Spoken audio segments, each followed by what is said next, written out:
Hello piano players, now Christmas is coming, so I thought today would be a great opportunity to dig into a cosy, Christmassy, cocktaily chord progression.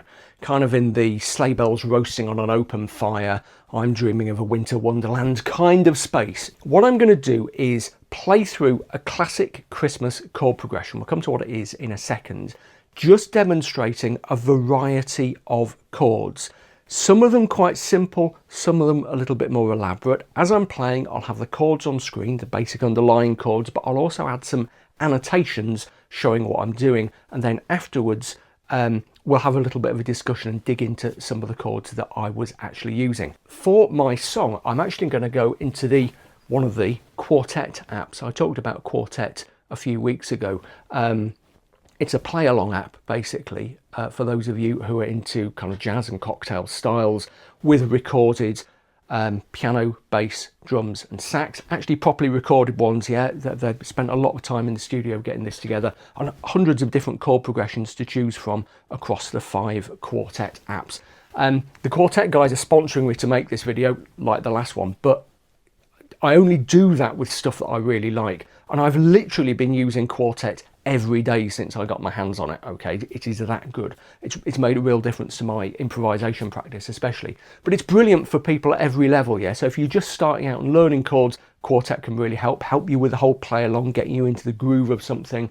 But if you're more of an advanced player, it's brilliant as well. Anyway, let's have a look at what we're going to do. We're going to run through this chord progression in the style of Have Yourself a Merry Little Christmas in F major, although the first chord is B flat, as we'll see, and at tempo of 80 beats per minute. Here we go.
Okay, so do notice that I was playing that in quite a straight way. Typically, especially if there was a rhythm section playing, I would try to anticipate chords a bit more. So, you would come in at a little bit ahead of the beat.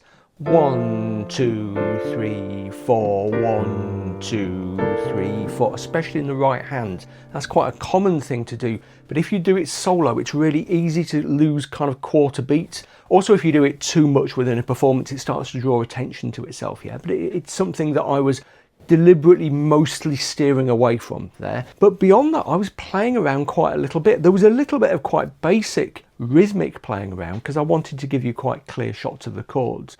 But I was using quite a lot of chord extensions, nothing super complicated, but quite a few of them.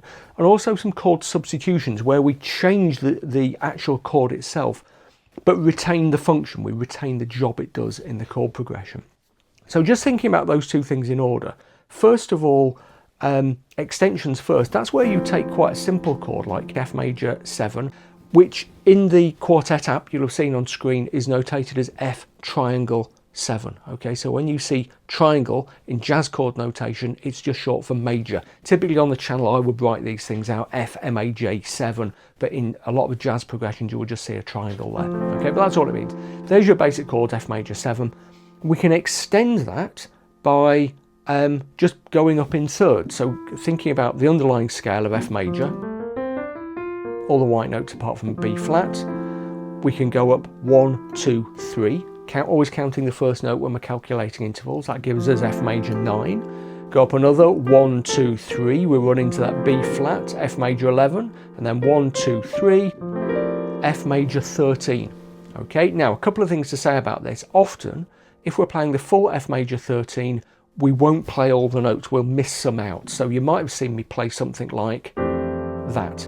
Okay, that's a voicing of F major 13, and it's got all of the notes of an F major 13 except the B flat. Okay, that 11th can be a bit tricky, yeah? So sometimes it's missed out, or sometimes it's even sharpened, yeah? F major 13 sharp 11, okay, is a really common thing to do. But in a shape like that, I'm just missing it out, and you get that lovely rich kind of sound. Now, a little thing to bear in mind, when I'm playing a chord like that, an extension like that, I'm not thinking, aha, next I will play an F major 13. That, you know, that might kind of trip through my head, but it's not actually what I'm doing. What I'm doing is choosing shapes that I kind of instinctively know work because I've played these chords a lot over the years. The way to do that for yourself is not to laboriously memorize all the possible voicings and inversions of a chord like F major 13. The simple way of doing it is to take a simple chord shape like your F major, even without F major 7 in it, and think, what are the notes from the scale of F? All the white notes between any two Fs on the piano keyboard except the B is a B flat. What other notes of the F major scale can I drop in there? And if I do, how does it sound? So if I take that basic F chord, and there we go, we've got F in the bass. How about I put the E in from the major 7th, and also rather than that F, how about I play D and G, which I know are in the F major scale, but which don't crop up in that chord. Now you say, oh, that sounds pretty cool, and it doesn't matter if you don't know the name of that chord at that stage, yeah? You can work out the theory afterwards. Okay, so quite a lot of chord extension like that was going on. Like I said, substitution as well, the absolute old-time classic, the tritone substitution. You might have seen that chord. Usually I played it quite quickly in passing. I was hitting that chord, which is F sharp 7 or G flat 7 with C in the bass. I was playing it instead of, as a substitute for, the C7 chord. Now, very often in jazz, cocktail, whatever, when we come across a 5 chord, so C7 is the 1, 2, 3, 4, 5. It's the 5 chord, the dominant chord in the key of F major. It's a chord that really wants to take us home back to the tonic. You know, in jazz and cocktail, we don't just play that chord, okay, because it just sounds a bit too neat and tidy. You know, that's not what this style of music is about. So often we substitute it. And the classic one, like I said, is the tritone substitution, where we take the note that is a tritone, 3 whole tones, 1, 2, 3, up from the root of the 5 chord, and we build a 7 chord, a dominant 7 chord based on that, and then very often we put the original C in the bass there, the original root of the 5 chord in the bass, and that gives us that classic kind of quite cheesy but quite nice kind of cocktaily jazzy sound. Really, really common thing to do. I didn't do that every time on the C chord. I was also doing things like that. On the dominant chord, again, that's a C13 voicing, not C major 13, because we've got it's a dominant 7th chord. But that's a really common thing to do, and you could kind of manipulate that in various ways, put blue notes in, have all sorts of fun. The 5 chord is often an exception to the little thing I was talking about, where when we're playing with other people, and a bass player especially, we don't always put the root note in the bass. If we've got a bass player behind us, then even, you know, if that bass player is playing, even if we're doubling, we often play the root note of the 5 chord in the bass on the piano, just to give it that little bit of extra push, okay? Not all the time, but it's slightly more common to do that than it is to play the root note of the other chord if someone else is doing it for you. So have a go at this kind of thing for yourself. You can take that chord progression. Obviously, you could get a copy of Quartet, strongly recommended. Like I said, this is a Christmas edition, Quartet 5, available in the App Store. It's an iOS and Mac thing. Or you can just find a chord progression and play along with a metronome in the background. And like I said, try to work out the theory afterwards. Get the sounds, get the feel under your fingers first. And let me know how you get on in the comments.